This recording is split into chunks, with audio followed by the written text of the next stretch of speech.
think, in our previous slides, we have completely discussed about the year 1946, where, this cabinet mission has arrived. After the arrival of cabinet mission, the later events like, how it allowed for setting up of constituent assembly and many such things. So, till the passage of this objectives resolution or the proposal of objectives resolution by Jawaharlal Nehru. So these are all very important events in the year 1946. So that means how assembly was created, how elections held, and later who were included in those elections, and later what did Nehru did in Constituent Assembly by passing objectives resolution. All these events, they were very important for the year 1946. So now let us proceed towards the year 1947, which also marked an important aspect in Indian history. So in 1947, okay, so India got independence. You all know about this thing. But before this, as I said earlier, that no cabinet mission was not completely successful in transferring the power.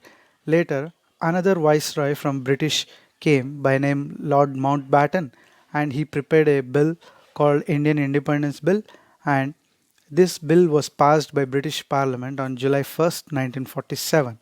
And after the passage of bill, Indian Independence Bill in British Parliament, so from August 15th, it came into effect, and India got its independence from British, and another dominion or another country called Pakistan was created on just a day before. So after the major events related to Constituent Assembly and Cabinet Mission, the next major important thing happened is Indian independence. So this is a continuation of the efforts kept by our national leaders for Constituent Assembly. So the Indian Independence Act 1947 was the major event after this 1946 year. Before understanding about the drafting committee and know the details about it, let us stick with the Indian Independence Act, which we have studied just now. So Indian Independence Act 1947 is very important act. And this act is important for making of constitution because this act has enabled Constituent Assembly legal sanctions. That means legally the Constituent Assembly can start drafting its own rules and regulations, or you can call it as constitution. So legally the power has been transferred from Parliament of British to Indian Dominion or Indian subcontinent, and now this Constituent Assembly will legally start functioning to create its constitution. And as you know, this has created two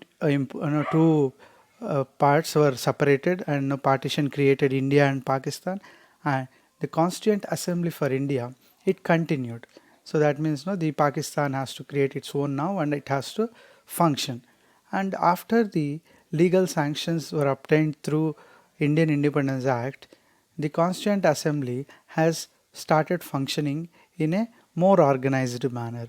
That means the members who are elected to Constituent Assembly, they have organized themselves into 8 different committees, and each committee was given a particular task to prepare, like minorities and backward classes welfare, they were given to one committee. You take fundamental rights, they were given to one committee. You can go through the objectives resolution where all these ideals were there, and each ideal was given to each committee, and it was asked to work on it, and it was asked to frame its rules and regulations. And all these 8 committees created by or which were created in 1947 was headed by Dr. B.R. Ambedkar. So he was elected as the chairman of the 8 committees or drafting committees on August 29th, 1947. And you can look in the picture the partition of India map.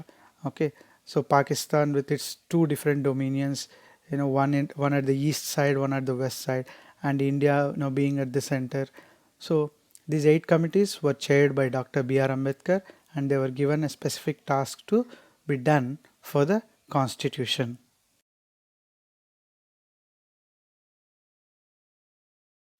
by looking at the picture here, you can understand the members of drafting committee, under the chairmanship of B.R. Ambedkar.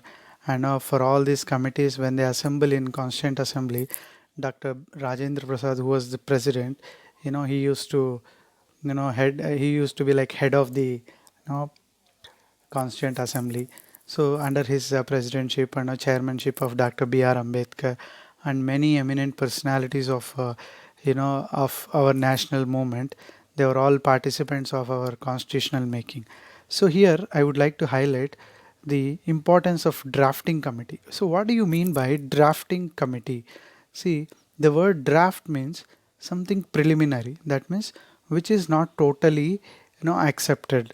That means the job of this drafting committee is, as per their duty, they will work on the area given. Suppose if one committee has been given to frame fundamental rights, so what kind of fundamental rights is to be framed, how they should be protected, all such things will be looked after by that committee, and they will come up with a paper on which all this will be written. There know how fundamental rights, what kind of fundamental rights will be given, how they should be protected, all such things will be written on a paper, and they will get it to the assembly, the Constituent Assembly, and there it will go for an open discussion.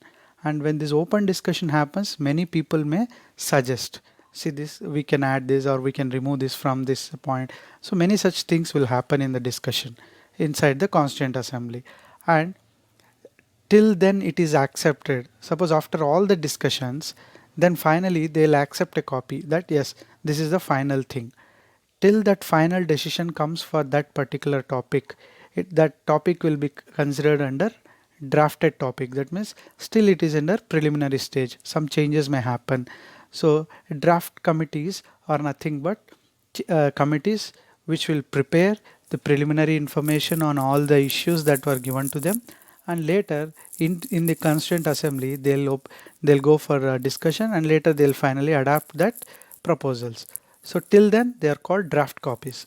So the drafting committee will do all these kinds of jobs, and you can see the members of drafting committee in the picture there, and under the chairmanship of Dr. B.R. Ambedkar.